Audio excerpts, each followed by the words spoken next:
I'm Grin, welcome back to Book Club as we have a look at Frankenstein, which is arguably one of the most well-known and inspirational horror novels to ever be written. It was written by Mary Shelley and published in 1818, which also makes it the oldest novel that we've had a look at in Book Club so far. But let's get down to it.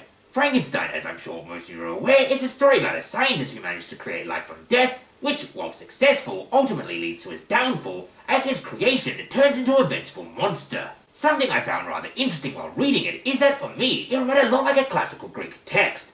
Not just through the pacing and dialogue, but even the way that long exposition would be delivered through one character talking to another character and telling a story, which reminded me a lot of the Odyssey, but also the entire story is being told by a third-person observer who sometimes comments on it, which also reminded me a lot of Herodotus' histories.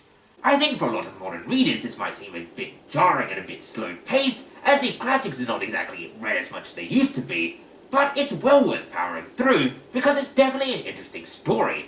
To be clear, I'm not saying that the novel has aged poorly. I'm saying that in 1818 it still probably felt like it was a classical Greek text.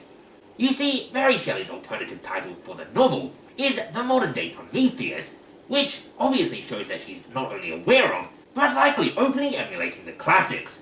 For those of you who don't know who Prometheus is, he's the gentleman who stole fire from Zeus and gave it to humankind, and was then violently punished for it for all eternity, having his liver picked out by an eagle, which is just quite unpleasant.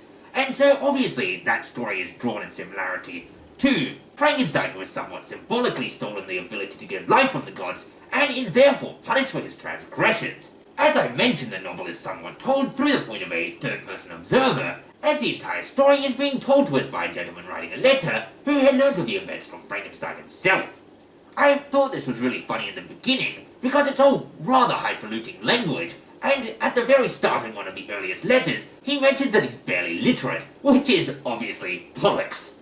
If you're a fan of the Boris Karloff Frankenstein movies, and most specifically the first one and Bride of Frankenstein, then I think this novel is definitely worth checking out.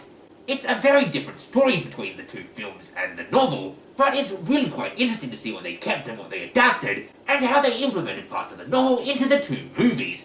I hadn't actually read the novel until I had already watched all of the Frankenstein films, and I didn't really expect so much of the Bride of Frankenstein to actually appear in Frankenstein the novel. So I think that's really cool to see, and it's definitely worth checking out if you've been a long-time fan of the films and just never got around to the novel. And of course the novel itself isn't without its own unique scenes that stick in the mind that never made it in the movies. The sled chase across the snow is definitely one of those pieces of imagery. A lot of the things that are in the movies that make them so spooky are just absent in the novel. So if you're expecting a horrific description of the monster, you're going to be really missing out. It's never really described at all, aside from generic terms like it being ugly or malformed or covered in scars and whatnot, but you never actually get a solid description. So as far as visuals go, Boris Karloff's monster is definitely more interesting. And continuing on with that, the lab scene is really also not very descriptive, so it really holds no torch to the mad science scene that appears in the movie. But of course, that said, the movies would have never existed without Mary Shelley's original novel, and so it really can't be downplayed the importance of this book. Overall, as far as it and its most common contemporary, Dracula, goes, I think Dracula is my preferred novel.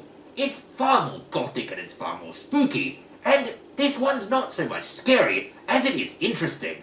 It's still worth checking out, but don't expect it to give you the spookums. And so in closing, I suppose what I have to say is if you want to read what is indisputably one of the most influential horrors ever written, definitely check out Frankenstein.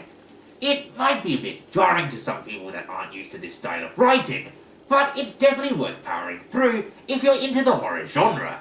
And so with that said and done, I'd love to throw this open to a bit of interaction. If you have a favourite horror novel, I'd love for you to put it in the comments, description of why. It doesn't have to be an old one or a classic, it can also be a modern one.